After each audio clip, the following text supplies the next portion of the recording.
అందరూ భోజనం చేశారా? బిర్యానీ బాగుండిందా? సో ఆదంలో ఫస్ట్ టైం బిర్యానీ తినడం. పౌల్ గారు చాలా బాగా చేశారు, వారికి థ్యాంక్ యూ. మామూలుగా భోజనం అయిన తర్వాత అన్ని ఊర్లలో ఇదే ప్రాబ్లం. భోజనం ఉన్నంత వరకు ఎక్కువ ఉంటారు జనాలు, భోజనం తర్వాత తక్కువ అయిపోతారు. అది యూనివర్సల్ ప్రాబ్లం లాగే మన ఇండియాలోనే అలాగే ఉంటుంది. రైట్. సో మనం ఈ 2 రోజుల్లో కూడా అనేకమైన విషయాలు మనం ఆలోచించాం. నాకేదైతే మీరు సజీవరావు గారు 7 ప్రశ్నలు అడిగారు, ఆ 7 ప్రశ్నలకి సమాధానం మీకు ఆల్మోస్ట్ 6 ప్రశ్నలకు వచ్చినట్లే. ఇంకొకటి ఉంది, ఏది? రెండవసారి బాప్తిజం తీసుకోవచ్చా లేదా అనేది. రైట్.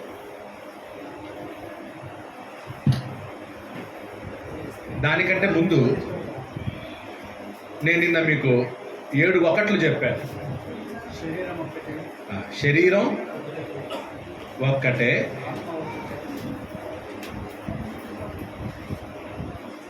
ఆత్మ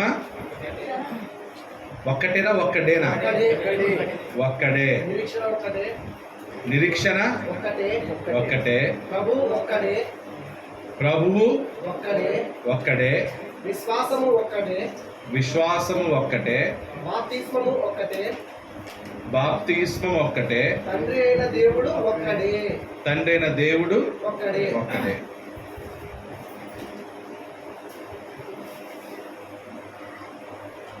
రైట్. తండ్రి అయిన దేవుడు ఒక్కడే. ఎవరైనా? యెహోవా. ప్రభువు ఒక్కడే. ఎవరైనా? యేసుక్రీస్తు. ఆత్మ ఒక్కడే. ఎవరైనా? పరిశుద్ధాత్మ. నిరీక్షణ ఒక్కటే. ఏంటది? పరలోకం. ఒకటే పరలోకం. విశ్వాసం ఒక్కటే. ఏంటా విశ్వాసం? వినుట ద్వారా కలిగే విశ్వాసం. ఏ విశ్వాసం? చూచుట ద్వారా కలిగే విశ్వాసం కాదు, వినుట ద్వారా కలిగే విశ్వాసం. ఇలా అన్నీ అయిపోయినాయి. శరీరం ఒక్కటే అంటే ఏంటి? శరీరం ఒక్కటే అంటే ఏంటి? సంఘము ఒక్కటే. శరీరం అంటే సంఘము ఒకటే. ఎన్ని శరీరాలు ఉన్నాయి? ఒకటే శరీరం. యేసుక్రీస్తుకి ఎన్ని శరీరాలు ఉన్నాయి? ఒకటే శరీరం. ఆ శరీరాన్ని దేనికి పోల్చడం జరిగింది? ఎఫెసీ పత్రిక 1వ అధ్యాయం 21వ వచనం, 22వ వచనం.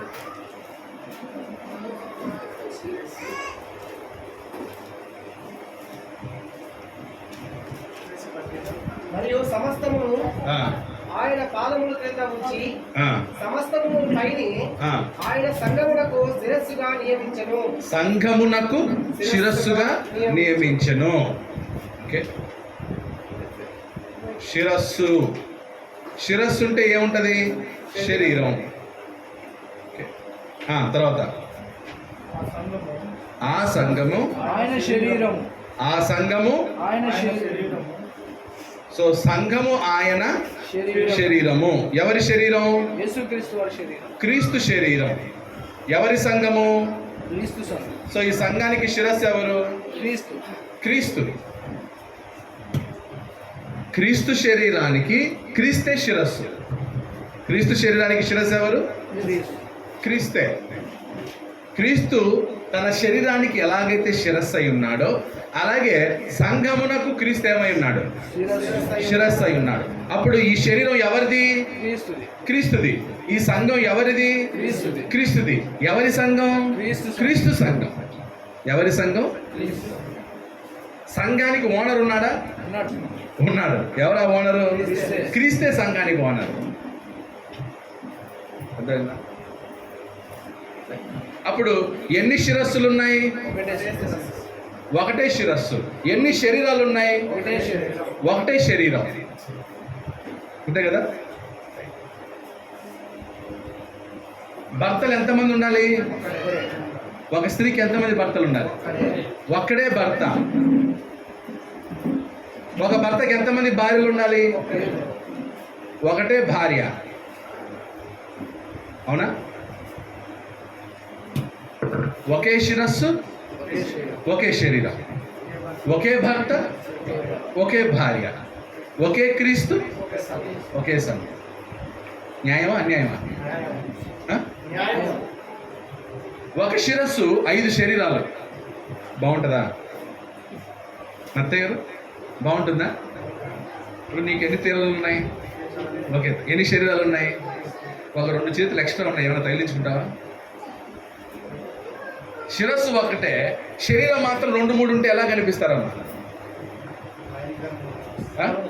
2 పొట్టలుంటే ఎలా ఉంటాయి? 4 చేతులుంటే ఎలా ఉంటాయి? వికృత రూపం అంటారు. ఏ రూపం? వికృత రూపం. ఒక శిరస్సు, ఒక శరీరం. అదేంటన్నమాట? కరెక్ట్, న్యాయం. ఒక భర్త, 2 భార్యలు. కరెక్టా? ఒప్పుకుంటారా? ఏం మాట్లాడలేదు. ఒక భార్య, 2 భర్తలు. అది ఇంకా దరిద్రం కదా. ఒక పురుషునికి ఎంతమంది భార్యలు ఉండాలి? ఒకే భార్య. ఒక స్త్రీకి ఎంతమంది భర్తలు ఉండాలి? ఒకే భర్త ఉండాలి. అది న్యాయం, అది క్రమము. ఒకవేళ భర్త తన భార్యను కాకుండా వేరే స్త్రీతో అక్రమ సంబంధం పెట్టుకుంటే దాన్ని అక్రమ సంబంధం అంటారు. భార్య ఒప్పుకోదు, కోర్టు ఒప్పుకోదు, సమాజం ఒప్పుకోదు. సో క్రమం ఏంటి? ఒకే భర్త, ఒకే భార్య, అంతే. రైట్. అప్పుడు క్రీస్తు, ఎంతమంది యేసుక్రీస్తులు ఉన్నారు? ఒక్కడే యేసుక్రీస్తు. అప్పుడు సంఘాలు ఎన్ని ఉన్నాయి? ఒక్కటే ఉండాలి. ఈరోజు ఎన్ని ఉన్నాయి? ఒకటే ఉండాలి. ఎన్ని సంఘాలు ఉన్నాయి? వేల పైన ఉన్నాయి. వేలకు పైన ఉన్నాయి. ఓకే. కానీ ఇప్పుడు స్టేట్ బ్యాంక్ ఆఫ్ ఇండియా, ఎన్ని స్టేట్ బ్యాంక్ ఆఫ్ ఇండియాలు ఉన్నాయి? కానీ ఎన్ని బ్రాంచులు ఉన్నాయి?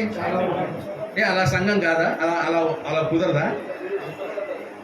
స్టేట్ బ్యాంక్ ఆఫ్ ఇండియాలో అన్ని బ్రాంచులు ఉన్నా కూడా అదే లోగో, అదే కలరు, అదే బోర్డు, అదే అక్షరాలు. మరి వాళ్ళకి సాధ్యమైంది కదా. స్టేట్ బ్యాంక్ ఆఫ్ ఇండియా అనేది ఒకటే, కానీ ఎక్కడున్నాయి? సింగపూర్లో ఉంది స్టేట్ బ్యాంక్. సింగపూర్లో కూడా అదే బోర్డు, మార్చలే వాళ్ళు. అలాగే సంఘం కూడా ఎన్ని? ఒకటే. బ్రాంచ్లు ఎన్నైనా ఉండొచ్చు, కానీ సంఘం ఒకటే ఉండాలి. బెంగళూరులో క్రిస్ సంఘం ఉంది, ఆదంలో క్రిస్ సంఘం ఉంది. ఆదంలో ఉన్న క్రిస్, ఆదంలో ఏరియాలు ఉన్నాయి, ఆయా ఏరియాలో ఉన్న క్రిస్ సంఘం. కానీ క్రిస్ సంఘం మాత్రం ఏం కాకూడదు అనమాట, చేంజ్ కాకూడదు. ఎందుకు సంఘానికి సంఘం ఒకటే అని ఎవరు చెప్తున్నారు? క్రీస్తు చెప్తున్నాడు. మత్తయి సువార్త 16:18. మత్తయి సువార్త 16:18. అందుకు సీమోను, పేతురు, నీవు సజీవుడవు దేవుని కుమారుడు అయిన క్రీస్తు అని చెప్పాను. అందుకు యేసు,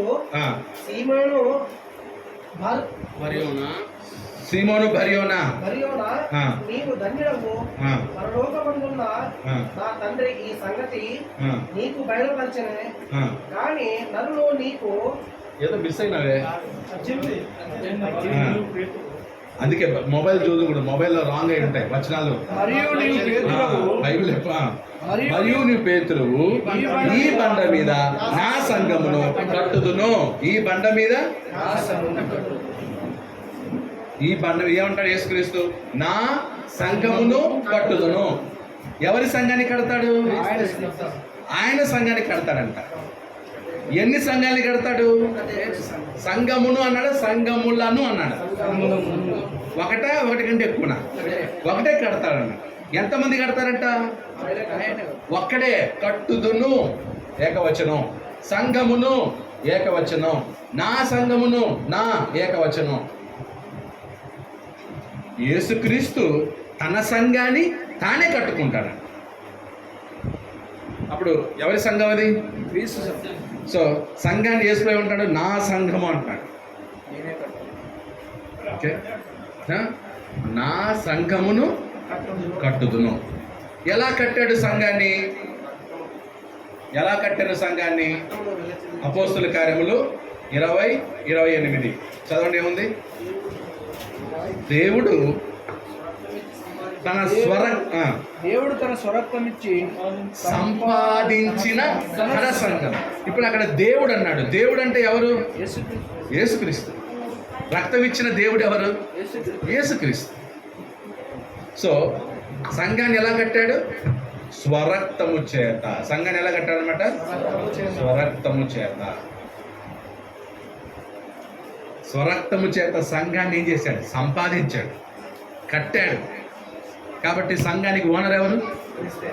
సంఘానికి ఫౌండర్ ఎవరు? సంఘానికి హెడ్ ఎవరు? పోపు కాదు. సంఘానికి హెడ్ పోపు కాదు, ఆర్చ్ బిషప్ కాదు, రెవరెండ్ కాదు, కేఏ పాల్ కాదు, సతీష్ కుమార్ కాదు, భక్త్ సింగ్ కాదు, వీళ్ళందరూ కాదు. సంఘానికి ఓనర్ ఎవరన్నమాట? క్రీస్తే. కాబట్టి సంఘం ఏ పేరుతో పిలువబడాలి? అంతేనా? యాకోబు గారు మీరు ఒక ఇల్లు కట్టారు. ఇల్లు కట్టడానికి మీరు మత్తయ్యని పిలిచారు.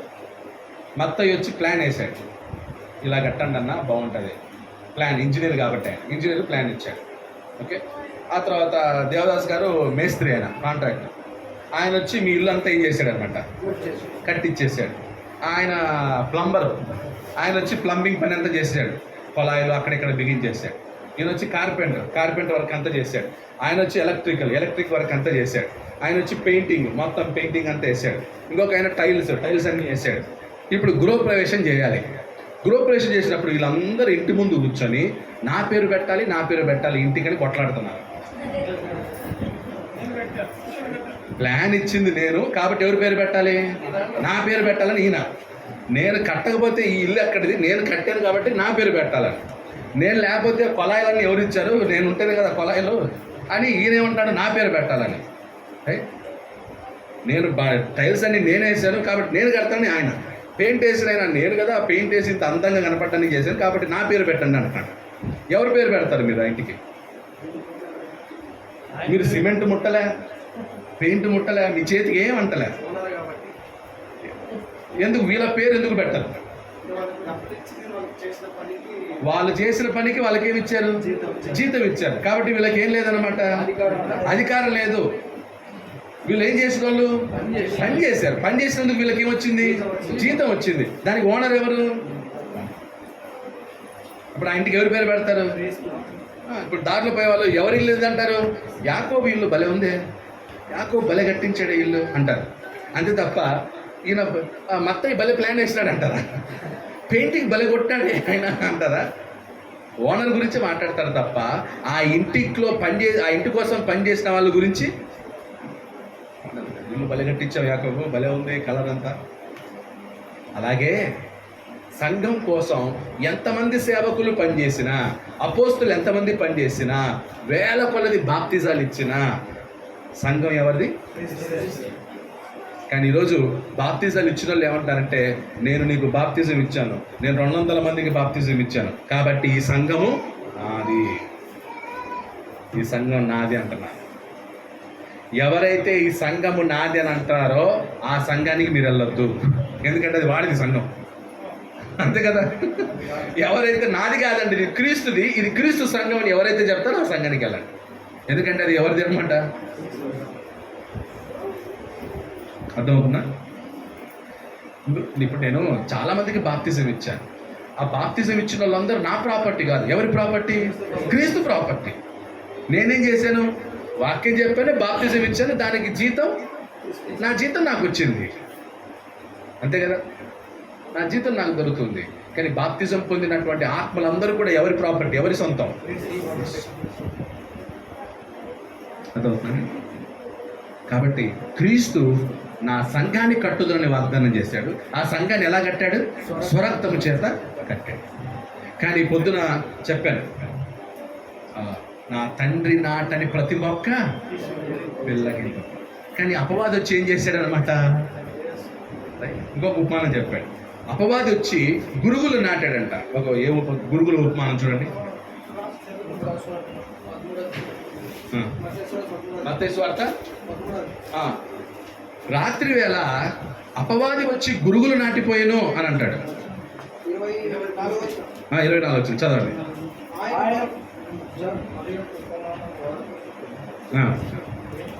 ఆయన మరి యొక్క ఉపమానం వారితో చెప్పాను. ఏమనగా పరలోక రాజ్యము తన పొలములో మంచి విత్తనములు పోలిన ఒక యజమాని పోలి ఉన్నది. మనుషుల్ని పోలి ఉన్నది.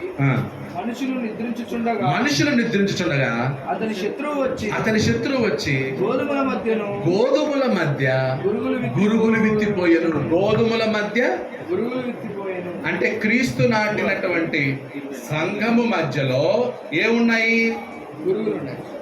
గురువులు ఉన్నాయి.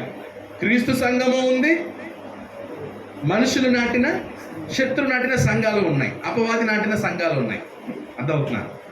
క్రీస్తు నాటిన సంఘం, అపవాది నాటిన సంఘం. అపవాది ఎలా నాటాడంట? అందరూ నిద్రించుచుండగా వచ్చి ఏం చేశాడంట? గురువులు అంటే వెళ్ళిపోయాడు. తర్వాత మొలకలు పెరిగి నిండ పట్టినప్పుడు గురువులు కూడా పెరుగుతాయి కదా. అంటే క్రీస్తు సంఘంతో పాటు ఏవి కూడా పెరిగాయి? గురువులు కూడా పెరిగాయి. అప్పుడు ఇంటి యజమానుని దాసుడు అతని యుద్ధకు వచ్చి, అయ్యా, నీవు నీ పొలంలో మంచి విత్తనములు విత్తితివి కదా, అందులో గురుగులు ఎక్కడి నుంచి వచ్చాయి? మనం నాటింది ఏది? గోధుమలు. గురుగులు ఎక్కడి నుంచి వచ్చాయి?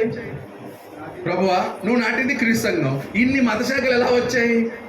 అపవాది వచ్చినట్టు వెళ్ళాడు. తర్వాత అయ్యా, నీ పొలంలో మంచి విత్తనములు విత్తితివి కదా, అందులో గురువులు ఎక్కడి నుండి వచ్చినని అడిగారు.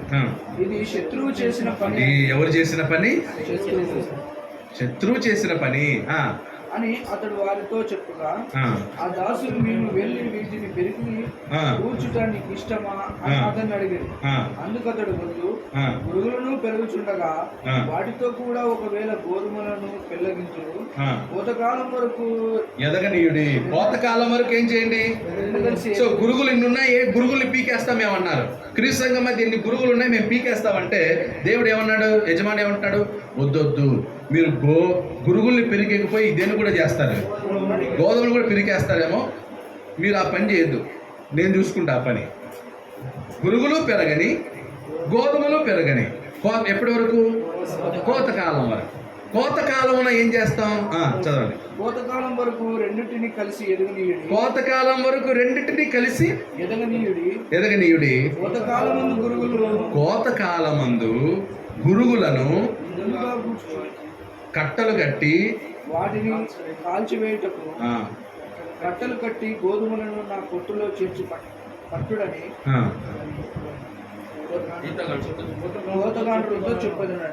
ఓకే. అంటే మీరు గోధుమలను కూడా ఏం చేయగలరు?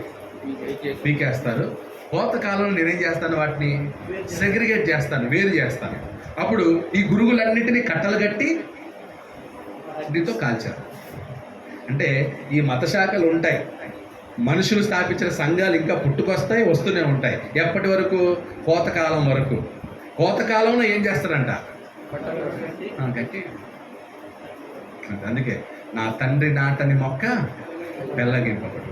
శత్రువు వచ్చి నాటిన గురుగుల్ని కోతకాలంలో ఏం చేస్తారంట? కట్టలు కట్టి కాల్చి.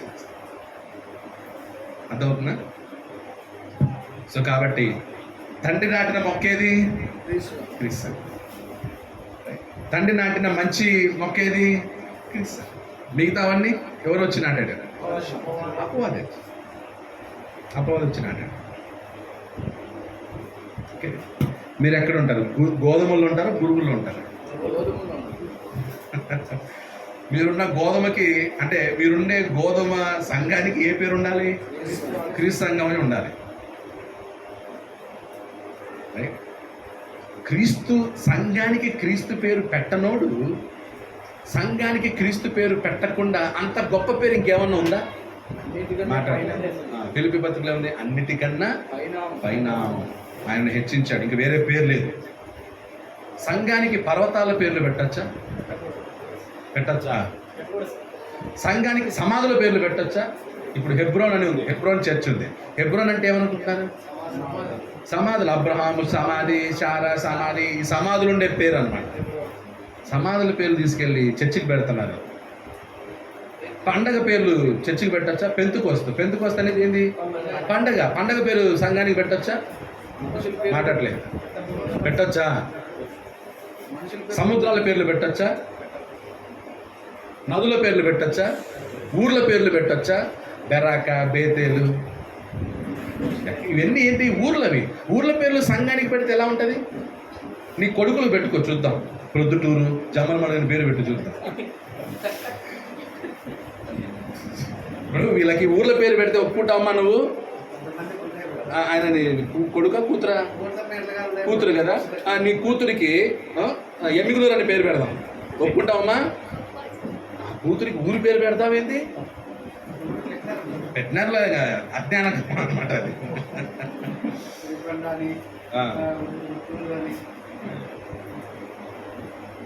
సంఘానికి ఊర్ల పేర్లు కానీ, సముద్రాల పేర్లు కానీ, కొండల పేర్లు కానీ, మనుషుల పేర్లు కానీ పెట్టకూడదు. సంఘానికి ఉండాల్సిన ఏకైక పేరేది? సంఘానికి భర్త ఎవరు? క్రీస్తు. భార్య ఎవరు? సంఘం కదా. ఎఫెసీ పత్రిక 5వ అధ్యాయంలో భార్యాభర్తల సంబంధాన్ని పోల్చాడు. క్రీస్తుకు సంఘానికి మధ్య ఉన్న సంబంధం ఎటువంటిదంటే, భర్తకి భార్యకి మధ్య ఉన్న, క్రీస్తు ఎలాగైతే సంఘాన్ని ప్రేమిస్తున్నాడో భర్త భార్యను ప్రేమించాలి. సంఘం ఎలాగైతే క్రీస్తుకు లోబడి ఉన్నదో అలాగే భార్య పురుషునికి లోబడి ఉండాలి. సంఘం కోసం క్రీస్తు ఎలాగైతే ప్రాణం ఇచ్చాడో అలాగే భర్త కూడా తన భార్య కోసం ప్రాణం పెట్టాలి. క్రీస్తు ఎలాగైతే సంఘాన్ని సంరక్షించి పోషిస్తున్నాడో అలాగే భర్త కూడా భార్యని సంరక్షించి పోషించాలి. క్రీస్తు ఎలాగైతే సంఘాన్ని క్షమించి, సంఘం యొక్క తప్పులను క్షమించి, అది కళంకమైనను ముడతైనను అటుది ఏదైనను లేక ఉదక స్నానం చేత దాన్ని పవిత్రపరిచి తన ఎదుట ఉంచుకునేవాళ్ళని ఆయన ఎలాగైతే సంఘం కొరకు ప్రాణం ఇచ్చాడో అలాగే భర్త కూడా తన భార్య యొక్క తప్పిదాన్ని క్షమిస్తూ, ఓరుస్తూ, భరిస్తూ భార్య ఏం చేయాలన్నమాట? సంఘానికి క్రీస్తుకు మధ్య ఉన్న సంబంధం అర్థం అవ్వడానికి భార్యాభర్తల సంబంధాన్ని పోల్చి చెప్పాను. అందుకే క్రీస్తు భర్త అయితే సంఘము భార్య. అప్పుడు క్రీస్తుకి ఎంతమంది భార్యలు? అప్పుడు ఎన్ని సంఘాలు? యేసుక్రీస్తు ఎంతమంది భార్యలకు భర్త? ఒకే భార్యకు భర్త. అంటే అప్పుడు ఎన్ని సంఘాలకి ఆయన భర్త? ఒకే సంఘానికి భర్త. అర్థం అవుతుందండి?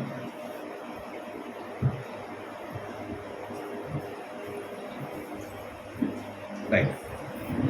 ఇప్పుడు ఈ సంఘం గురించి ఎఫెసీ పత్రిక 3వ అధ్యాయం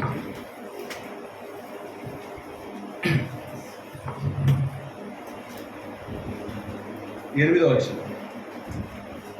దేవుడు మన ప్రభువు అయిన క్రీస్తు యేసునందు చేసిన నిత్య సంకల్పము చొప్పున పరలోకంలో ప్రధానులకును అధికారులకును సంఘము ద్వారా తన యొక్క నానా విధమైన జ్ఞానము ఇప్పుడు తెలియబడవలెనని ఉద్దేశించి శోధింప సత్యము కాని క్రీస్తు ఐశ్వర్యమును అన్యజనులలో ప్రకటించుటకును సమస్తమును సృజించిన దేవుని యందు పూర్వకాలము నుండి మరుగై ఉన్న ఈ మర్మమును గూర్చిన ఏర్పాటు ఎట్టిదో అందరికీ అక్కడ వచ్చిన సంఘము ద్వారా దేవుని యొక్క నానా విధమైన జ్ఞానము ఉందా? వచ్చిన ఎన్నో వచ్చిన చదవలేదా? ద్వారా తన యొక్క నానా 11 అనుకుంటా. 11 ద్వారా తన యొక్క నానా విధమైన జ్ఞానము ఇప్పుడు తెలియబడవలనని ఉద్దేశించి ఎలా వెళ్ళాలంట? సంఘము ద్వారా తన యొక్క దేవుని జ్ఞానము తెలియబడవలనని బయలు వెళ్ళాలి. ఎలా వెళ్ళాలి? సంఘం ద్వారా. ఏ సంఘం ద్వారా? దేవుని జ్ఞానం బయలు వెళ్ళాలి. ఎలా వెళ్ళాలి? సంఘము ద్వారా వెళ్ళాలి. సువార్త చెప్పాలి. ఎలా వెళ్ళాలి? సంఘము ద్వారా. దేవుని జ్ఞానం బయలు వెళ్ళాలి సంఘము ద్వారా. ఇది తండ్రికి అభీష్టమాయను అనే మాట ఉంటుంది. తండ్రి అభీష్టం అన్నమాట. ఇదేంటన్నమాట? తండ్రి ఉందా వచనం? ముందుకు చదవండి. అలాగే తండ్రి అభీష్టము దొరకలేదా?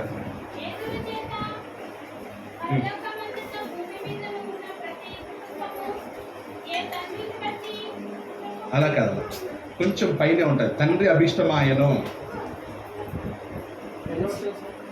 అదే 12 ఎఫ్ఎస్సి 3:12.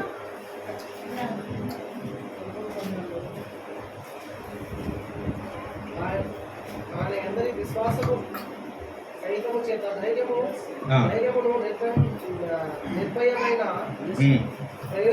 ప్రవేశము ఆయనను బట్టి మనకు కలిగి ఉన్నది. కాబట్టి మీ నిమిత్తమై నాకు వచ్చిన శ్రమలను చూచి మీరు అధైర్య పడవకని వేడుకొంచున్నాను.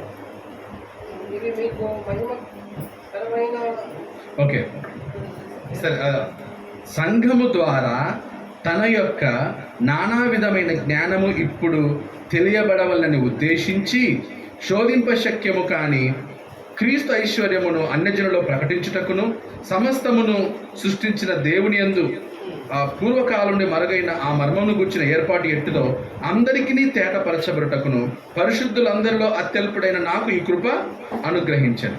సో ఇక్కడ సంఘము ద్వారానే తన యొక్క నానా విధమైన జ్ఞానము బయలు వెళ్ళాలి. అది తండ్రి అభిష్టము.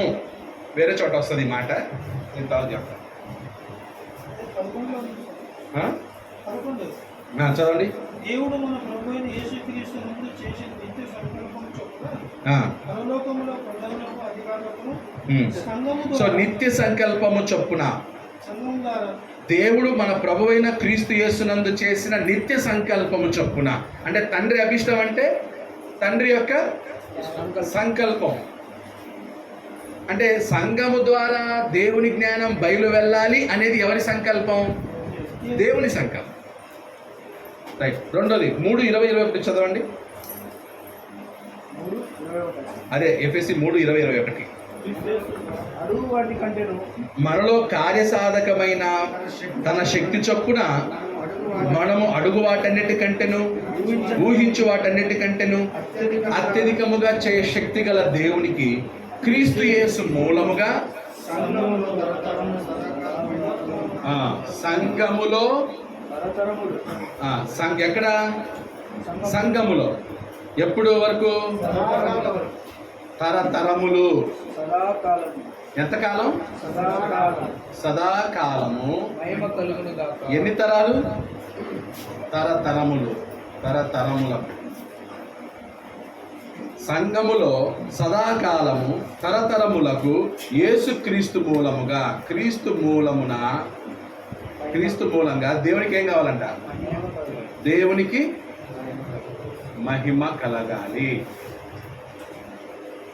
సో దేవునికి మహిమ ఎక్కడ? సంఘములో. ఎవరి మూలంగా? క్రీస్తు మూలంగా. ఎంతకాలం? సదాకాలం. ఎన్ని తరాలు? తరతరాలు. ఏం కావాలంట? అప్పుడు సంఘం లేకపోతే దేవునికి మహిమ లేదు. ఎవరైనా దేవుని మహిమపరచాలంటే సంఘంలో ఉంటేనే దేవునికి మహిమ. సంఘంలో నుంచి బయటికి వెళ్తే మహిమ కాదు. ఏ సంఘంలో ఉండాలి? ఏ సంఘంలో ఉండాలి? దేవుడు నాటిన మొక్కలో, క్రీస్తు తన రక్తము చేత సంపాదించిన సంఘంలో ఉండాలి.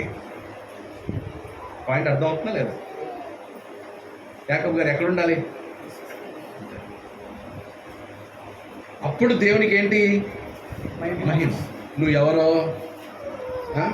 ఎవరో వాళ్ళు వీళ్ళు మనుషులు స్థాపించిన సంఘాల్లో ఉంటూ అక్కడ నువ్వు సతమతం అవుతూ వాక్యం లేక, సత్యవాక్యం లేక, పరలోకానికి వెళ్ళే మార్గం చెప్పని వాళ్ళు లేక అక్కడ సతమతమయ్యే ఎంతమంది నశించిపోతున్నారో ఒకసారి ఆలోచించండి. క్రీస్తు సంఘంలో లేక ఎంతమంది నశించిపోతున్నారో ఒకసారి ఆలోచించండి. అందుకే అగ్నిలో నుండి లాగినట్టు కొందరిని, ఒకప్పుడు లోకం అగ్నిగుండం అయితే ఇప్పుడు మత శాఖలు అగ్ని. మనుషులు స్థాపించిన సంఘాల్లో ఉండటం అగ్నిలో ఉన్నట్టే. సంఘములో సదాకాలము తరతరములు క్రీస్తు మూలముగా దేవునికి మహిమ కలగాలి. ఇదే దేవుని సంకల్పం. దేవుని ప్లాన్. క్రీస్తు లేకుండా పరలోకానికి వెళ్ళగలమా? అంతే. సంఘం లేకుండా క్రీస్తు దగ్గరికి వెళ్ళగలమా? పరలోకానికి వెళ్ళాలంటే క్రీస్తు ఉండాలి. క్రీస్తు కావాలంటే సంఘం ఉండాలి. ఎవరి సంఘం? ఏ సంఘమైనా క్రీస్తు సంఘం. కొంతమంది అడగొచ్చు, ఏ సంఘానికి క్రీస్తు పేరే ఉండాలా, మిగతా పేరు పెడితే ఏమైంది? ఎన్ని పేర్లు ఉండాలి సంఘానికి? ಮತ್ತೆ నీకు ఎన్ని పేర్లు ఉన్నాయి? ఒకటి ఎందుకు పెట్టుకున్నాను? 5-6 పెట్టుకోవచ్చు కదా. సరే, ఇప్పుడు మత్తయి ఆధార్ కార్డు ఉందా? 3 ఆధార్ కార్డులు ఉన్నాయి. అదే ఫోటో, ఒక దాంట్లో మత్తయి, ఒక దాంట్లో సుబ్బయ్య, ఒక దాంట్లో రమేష్ అని ఉంది. అప్పుడు మత్తయి ఎవరిని అర్థం? ఎవరికి ఉంటాయి అక్క? ఫ్రాడ్ చేసే వాళ్ళకి ఉంటాయి. 2-3 ఐడెంటిటీ కార్డులు ఎవరికి ఉంటాయి? ఫ్రాడ్ చేసే వాళ్ళకి, మోసం చేసే వాళ్ళకి ఉంటాయి కదా. మరి సంఘానికి ఎన్ని పేర్లైనా ఉండొచ్చు కదా. సంఘానికి ఎన్ని పేర్లు ఉండాలి? ఒకే పేరు. ఏ పేరు అయి ఉండాలి? అది క్రీస్తు పేరు. ఇప్పుడు ఈ పేరు మత్తయ్య కదా, మట్టయ్య అని పిలిస్తే ఒప్పుకుంటావా? ఎలా ఒప్పుకుంటావు? ఏ మట్టయ్య ఎలా ఉన్నావు? సార్ నా పేరు మట్టయ్య కాదు, మత్తయ్య. ఫిలిప్, గిలిప్ అని పిలుస్తా నేను, ఒప్పుకుంటావా? మన పేరు మాత్రం కరెక్ట్గా ఉండాలా? ఇంటి పేరుతో సహా. ఒకడు కుక్కల టైటస్ భరత్ అని, కుక్కల టైటస్ భరత్ అని అక్కడ కుక్కలంతా కూడా రాసుకొని ఉంటాడు. ఎందుకు? ఇంటి పేరు. అలా కొంతమంది ఉంటాయి. రౌండేర్లు కూడా కుక్కల రమేష్ అని, కుక్కల ఏదో అంటే వాళ్ళు ఏం ఫీల్ అవ్వట్లేదు, అవమానంగా ఫీల్ అవ్వట్లే. ఇంటి పేరు కుక్కలని పెట్టుకోవడానికి అవమానంగా ఫీల్ అవ్వట్లేదు. ఇంటి పేరు అంత ముఖ్యం. ఇంటి పేరు అంత ముఖ్యమైతే కదా, ఇంటి పేరుకి చాలా ప్రాధాన్యత ఇస్తామా లేదా మన తెలుగు వాళ్ళు? ఇంటి పేరు లేకపోతే అసలు వాల్యూ ఉండదు. మరి అప్పుడు సంఘానికి ఏ పేరు పెట్టినా ఓకేనా? నీకు మాత్రం ఏ పేరు పెడితే ఓకే కాదు. నిన్ను ఎలా పిలిచినా ఓకే కాదు. నీ ఇంటి పేరు తీసేసినా నీకు ఓకే కాదు. కానీ సంఘానికి మాత్రం చీట్లేసి పేరు పెడతాడు ఒకడు, కల్లో నాకు కనిపించేది ఒక పేరు పెడతాడు ఒకడు. సంఘానికి పేరు పెట్టాల్సిన అవసరం మనకు లేదు. ఎందుకంటే ఆల్రెడీ సంఘానికి పేరు పెట్టేశారు. రోమపత్రిక 16:16లోనే ఏమన్నారు? సంఘాన్ని ఏమని అడ్రస్ చేశారు? క్రీస్తు సంఘములన్నీ మీకు వందనములు చెప్తున్నారు.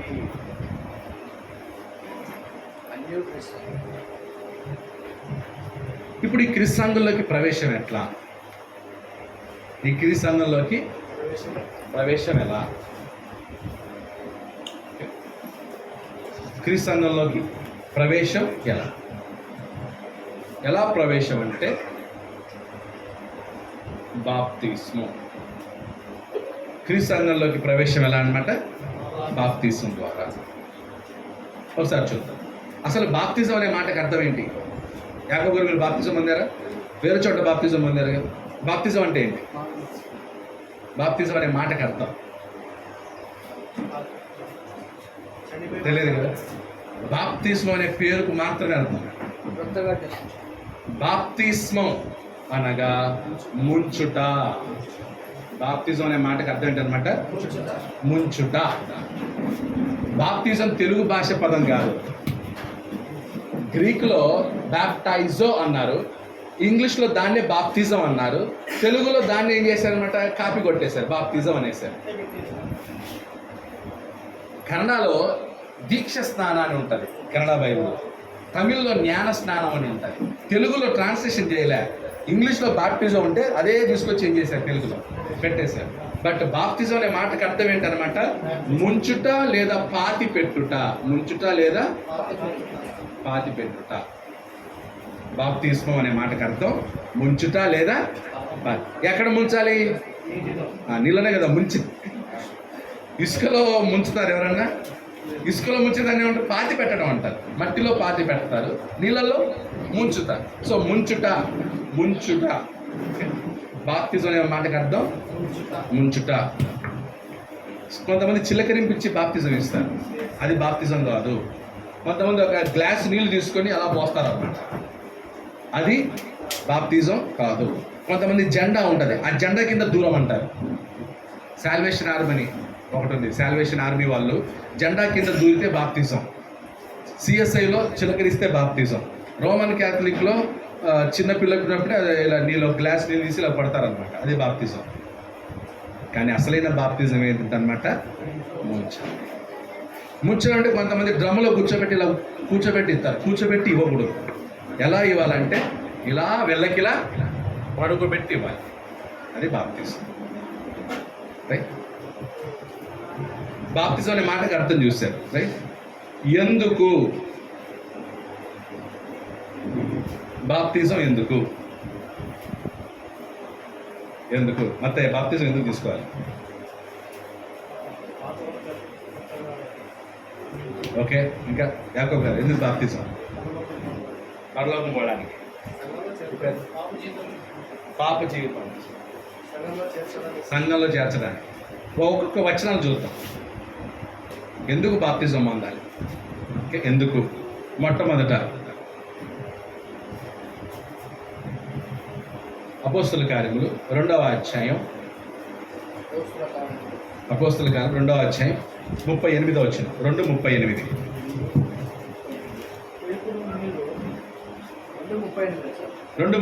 అపోస్తుల కార్యం 2:38. పేతురు, మీరు మారు మనసు పొంది పాపక్షమాపణ నిమిత్తము ప్రతివాడును యేసుక్రీస్తు నామమున బాప్తిసము పొందిడి. పాప క్షమాపణ నిమిత్తము ప్రతివాడు యేసుక్రీస్తు నామమున బాప్తిసము పొందిడి. ఫస్ట్ కారణం ఏంటి? ఎందుకు బాప్తిజం పొందాలి? పాప క్షమాపణ నిమిత్తము, పాప క్షమాపణ కొరకు బాప్తిస్మం పొందాలి. అంటే ప్రతి మనిషి పాపం చేస్తాడు, చేసిన పాపాలు క్షమించబడాలంటే బాప్తిజం పొందాలి. పాప క్షమాపణ కొరకు బాప్తిజం పొందాలి. క్షమించేవాడెవరు? దేవుడు. ఎలా క్షమిస్తున్నాడు? యేసుక్రీస్తు యొక్క రక్తం క్షమిస్తాడు. సో నువ్వు బాప్తిజం పొందితే నీ పాపాలు ఏమవుతాయి? క్షమించబడతాయి. బాప్తిజం ముందు 10,000 పాపాలు చేసావు, బాప్తిజం పొందిన వెంటనే నీ 10,000 పాపాలు ఏమయ్యాయి? కొట్టివేయబడ్డాయి. అప్పుడు నువ్వు 0. నెక్స్ట్ రెండోది మార్కు సువార్త 16:16. మార్కు సువార్త 16:16. నమ్మి బాప్తిసం పొందినవాడు, నమ్మి బాప్తిస్మము పొందువాడు రక్షింపబడును. నమ్మని వానికి శిక్ష విధింపబడును. ఎందుకు బాప్తిజం? నమ్మి రక్షింపబడుటకు. బాప్తిజం ఎందుకు పొందాలి? రక్షింపబడుటకు. నమ్మి బాప్తిజం పొందువాడు రక్షింపబడును. నమ్మాలి, బాప్తిజం పొందాలి. ఆ తర్వాత ఏంటి? కొంతమంది బాప్తిజంకు ముందే రక్షణ అంటారు. బాప్తిజం పొందక ముందు రక్షణ, బాప్తిజం పొందిన తర్వాత రక్షణ. పొందిన తర్వాత నమ్మి బాప్తిజం పొందువాడు రక్షించబడు. సో కాబట్టి బాప్తిజం ఎందుకు పొందాలి? రక్షింపబడుట. రక్షణ ఎప్పుడు జరుగుతుంది? పాప క్షమాపణ కలిగిన. నెక్స్ట్ యోహాను సువార్త 3వ అధ్యాయం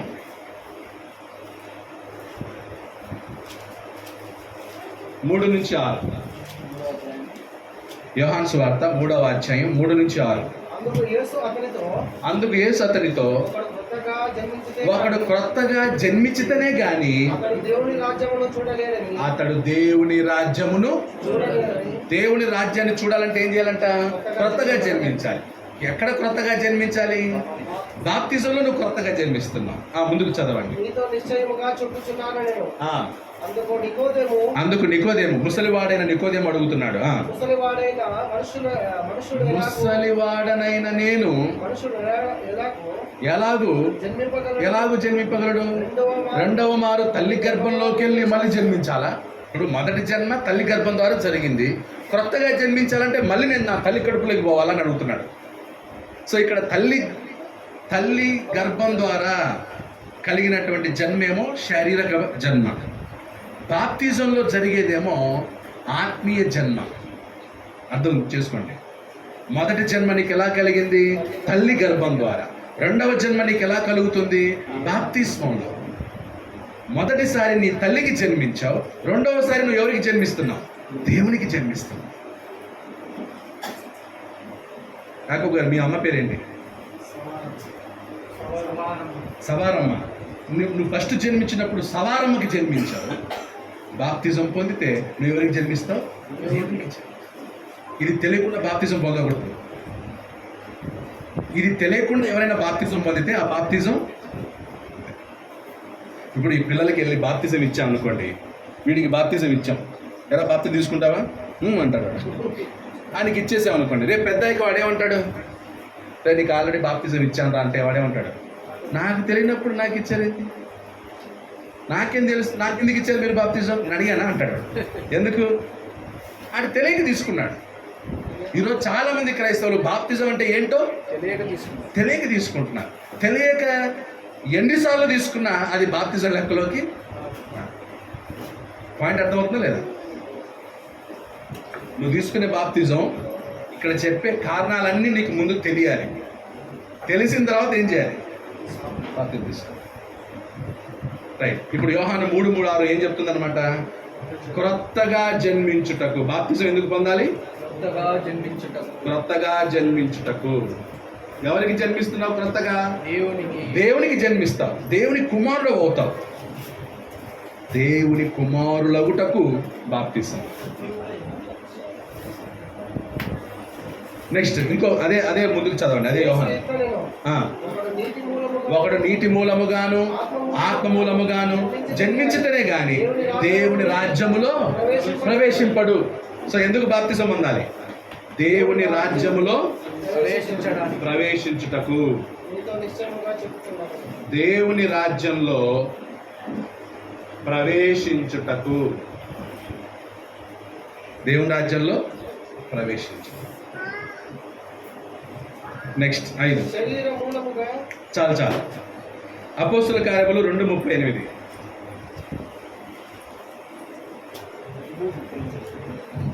అపోస్తుల కార్యం 2:38. మీరు మారు మనసు పొంది పాపక్షమాపణ నిమిత్తము ప్రతివాడు యేసుక్రీస్తు నామమున బాప్తిసం పొందుడి. అప్పుడు మీరు పరిశుద్ధాత్మ వరమును పొందుదురు. ఎందుకు బాప్తిజం పొందాలి? పరిశుద్ధాత్మ అనే వరం.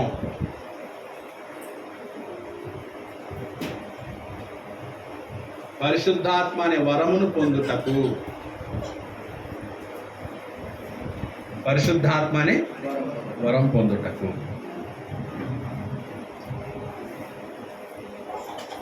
ఏంటి పరిశుద్ధాత్మ వరం? ఎఫెసీ 1వ అధ్యాయం 14.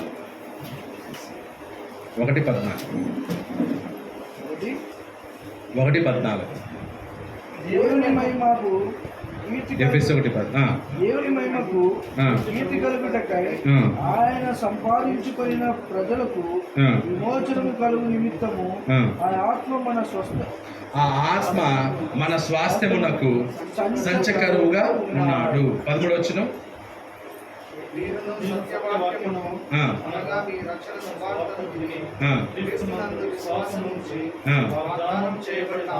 వాగ్దానము చేయబడిన ఆత్మ చేత ముద్రింపబడితిరి. ఆత్మ చేత ఏంటన్నమాట? పరిశుద్ధాత్మను వరం పొందుదంటే పరిశుద్ధాత్మ ముద్ర.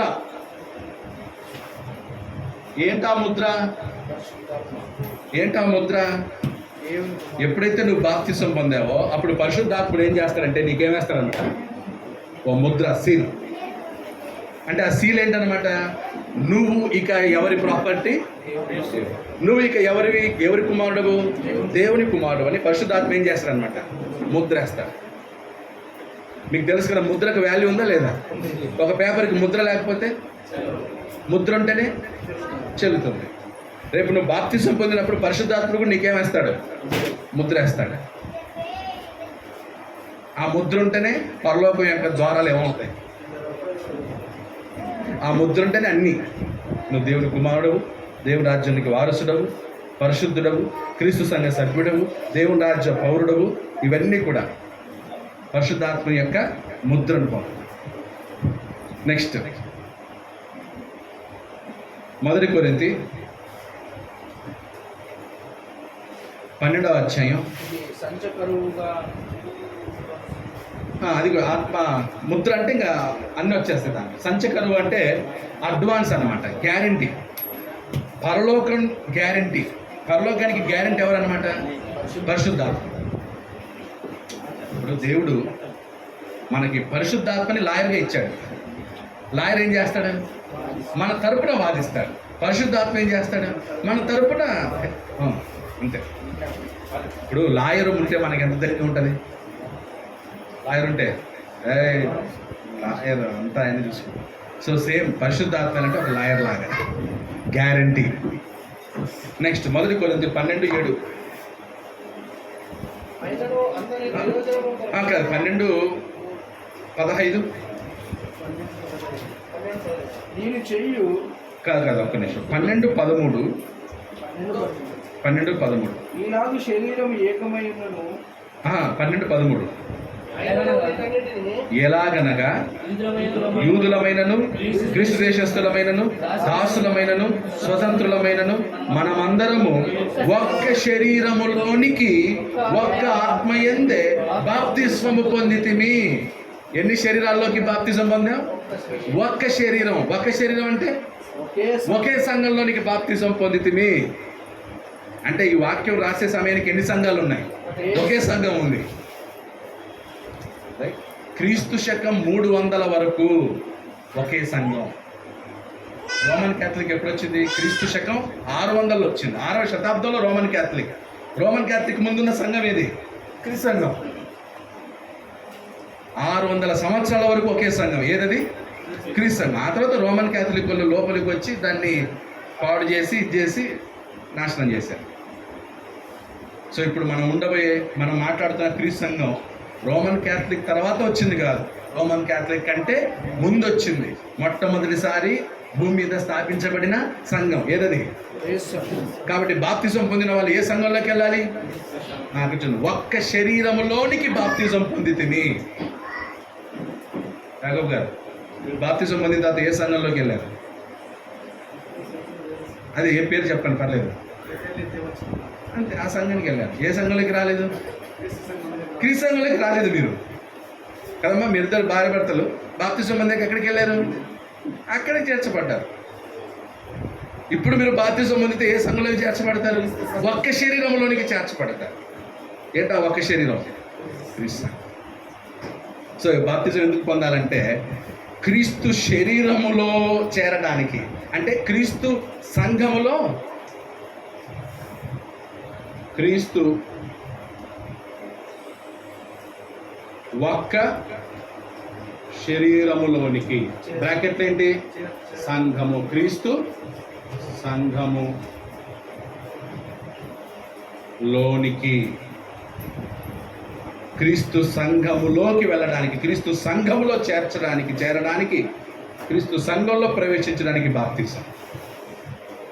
అంటే ఒక బాప్తిజం పొందితే ఎన్ని ప్రయోజనాలు చూడండి. ఇవేవి చెప్పకుండానే బాప్తిజాలు ఇచ్చేస్తున్నారు. చాలామంది పాస్టర్లు ఇవేవి చెప్పకుండానే బాప్తిజం పొందుతావా? బాగుండు, బాప్తిజం పొందిన తర్వాత బాగుండు, అంతే. అది ఒక్కడే చెప్తున్నారు. బాప్తిజం బాగుండాలి, చర్చి కరెక్ట్గా రావాలి, కానుకలు కరెక్ట్గా వేయాలి. ఎందుకు పొందాలి? అసలు దాంట్లో ఏం జరుగుతుంది? మన్ను మశానం ఏం చెప్పడు. ఆయనకేనండి చర్చికి రావాలి, దశం భాగాలు వేయాలి, అంతే. అదే ఆయన టెన్షన్. ఇవన్నీ ఎవరు చెప్తారు? ఇవన్నీ ఎవరు చెప్పాలి? ఇన్ని బెనిఫిట్స్ ఉన్నాయని ఏ పాస్టర్ అన్నా కూర్చోబెట్టి నిదానంగా చెప్తున్నాడా? బాప్తిజం ముంచడం అంతే. ఓకే, ఒక్క శరీరములోనికి బాప్తిస్మము పొందితిమి, ఒక్క ఆత్మయందే. అంటే పరిశుద్ధాత్ముడు నిజంగా పరిశుద్ధాత్మ ఎన్ని సంఘాలకు చేరుస్తాడు? ఒకే సంఘం. ఒక్క శరీరం అందలి ఒక్క ఆత్మయందే బాప్తిజం పొందితిమి. నెక్స్ట్ అపోస్తుల కార్యములు 2వ అధ్యాయం 42వ వచనం. మీరు అపోస్తుల బోధయందును సవాసమందును రొట్టె విరుచుటయందును ప్రార్థన చేయుటయందును ఎడతెగక ఉండిరి. ఓకే, 47 2:47. ఆనందముతోను ఆ. నిష్కపటమైన హృదయముతోను ఉమ్. ఆహారం పుచ్చుకొనుచుండిరి. ఆ. మరియు ప్రభు రక్షణ పొందుతున్న మరియు వారిని ప్రభువు కామ అయ్యింది. ప్రభువు కామ రక్షణ పొందుచున్న వారిని అనుదినము వారితో చేర్చుచుండెను. సంఘంలోనికి చేర్చు. రక్షణ పొందిన వారిని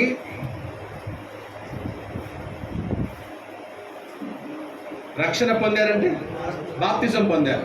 రక్షణ పొందిన వారిని అనగా బాప్తిజం పొందిన వారిని అనుదినము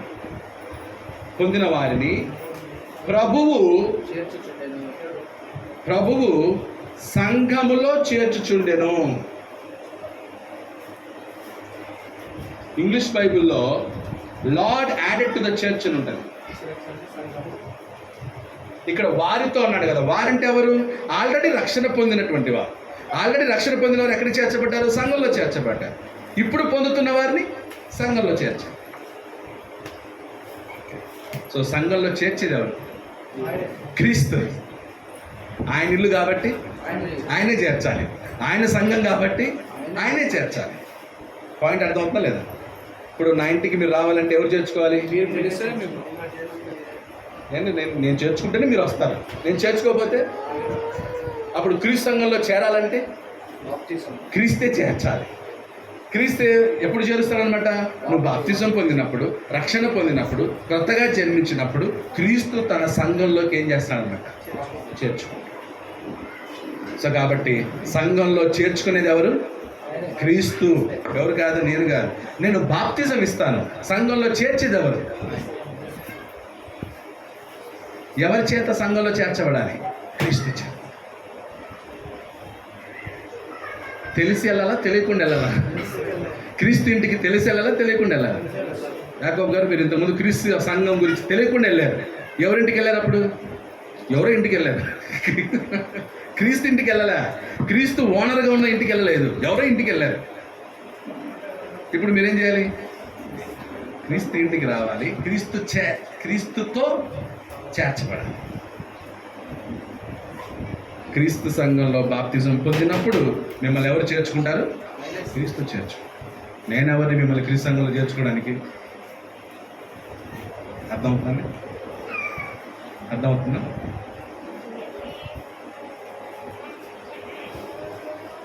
బ్రేక్ తీసుకుందాం. బ్రేక్ తర్వాత క్రీస్తు సంఘంలో చేర్చుకోవడానికి బాప్తిజం అవసరం. మరి రెండోసారి తీసుకోవచ్చా అనేది టీ బ్రేక్ తర్వాత చెప్తా. ఓకే, వెళ్ళిపోతారా ఏంటి? ఇంటికి వెళ్ళరు కదా, ఆ ఒక్క పాయింట్ని పోండి ఇంటికి. ఓకే, 5 నిమిషాలు అలాగే తొందరగా టక్కని టీ తాగేసి వచ్చేయండి. ఆ ఒక్క పాయింట్ చెప్పేస్తే నా పని అయిపోతుంది.